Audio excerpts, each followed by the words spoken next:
Daisy's Market Day by Michelle Emerson. Read by Beverly Chen.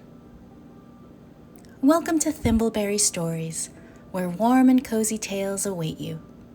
If you love gentle bedtime stories that make you feel snug as a bunny in a burrow, be sure to like and subscribe so you never miss a new adventure.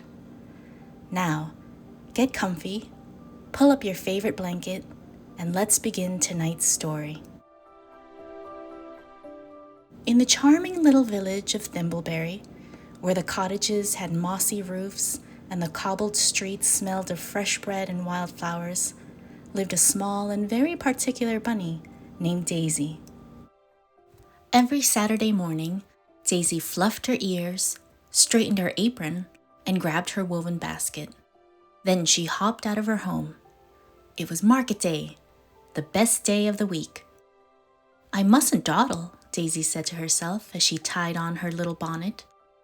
"I have very important things to buy today." With a determined wiggle of her nose, she set off down the winding path to Thimbleberry Market. Just as she rounded the bend where the wild violets grew, Daisy spotted her best friend, Babs, a plump and cheerful bunny with soft gray fur. Babs was carrying her own little basket and humming a happy tune. "Daisy," Babs called, her ears perking up. "Off to the market?" "Of course, it's my favorite day," Daisy grinned. "What are you shopping for?"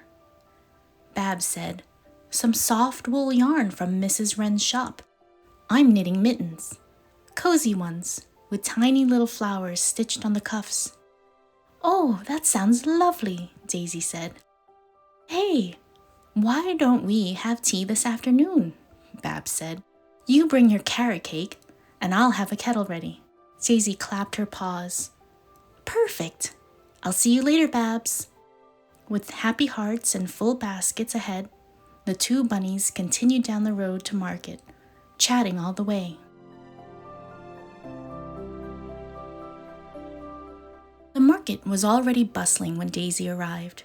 Her first stop was Mr. Pumpernickel's bakery stall, where the plump, flour-dusted squirrel was arranging fresh loaves of bread. "Ah, Miss Daisy," Mr. Pumpernickel beamed. "Here for the usual?" "Indeed, one blueberry scone for now, and a honey oat loaf for later." Mr. Pumpernickel wrapped the scone in brown paper and handed it to Daisy, who took a big, happy bite. "Oh, delicious," she mumbled through a mouthful. She thanked Mr. Pumpernickel and put the honey oat loaf into her basket.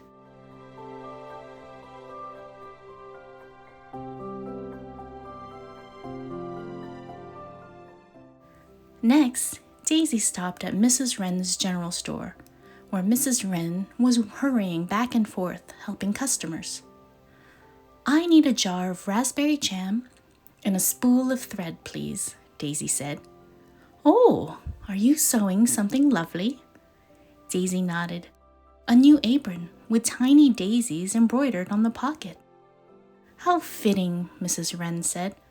"Oh, and take a peppermint for the road."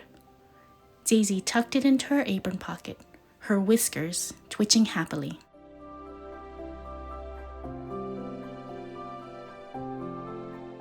Daisy's last stop was Mr. Turnip's vegetable stand, run by a grumpy-looking badger with a heart of gold.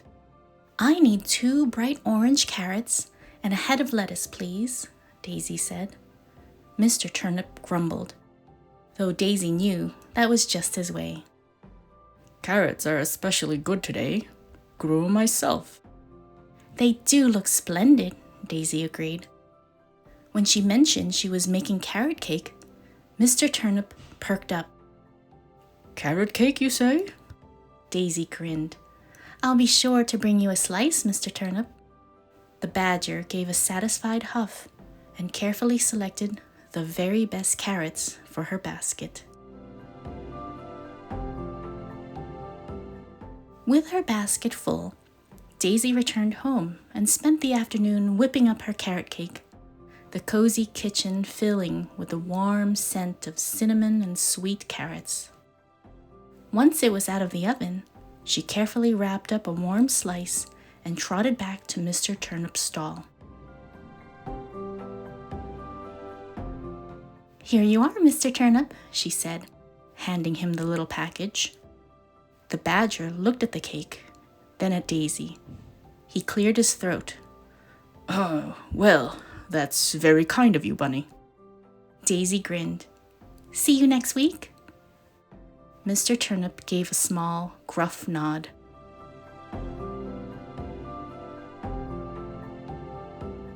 Next, she made her way to Babs's house, where the kettle was already whistling.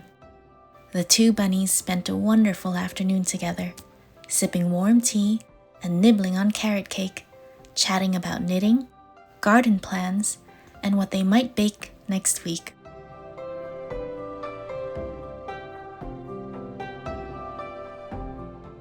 When Daisy finally returned home, she tidied up her little garden, pulling a few stray weeds and patting the soil around her lettuce patch.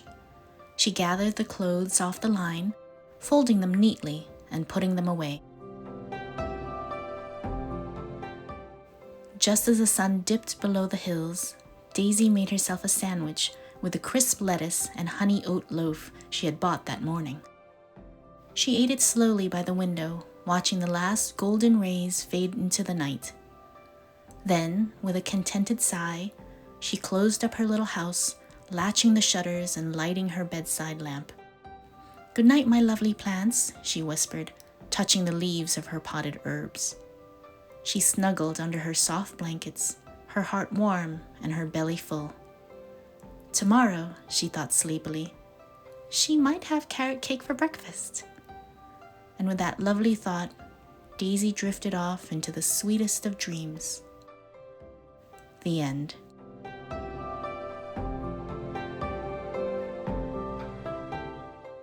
And now, dear reader, it's your turn to rest. Close your eyes, snuggle up, and let the stars twinkle just for you. Tomorrow will be a wonderful day, perhaps even an adventure of your own. Good night, little dreamer.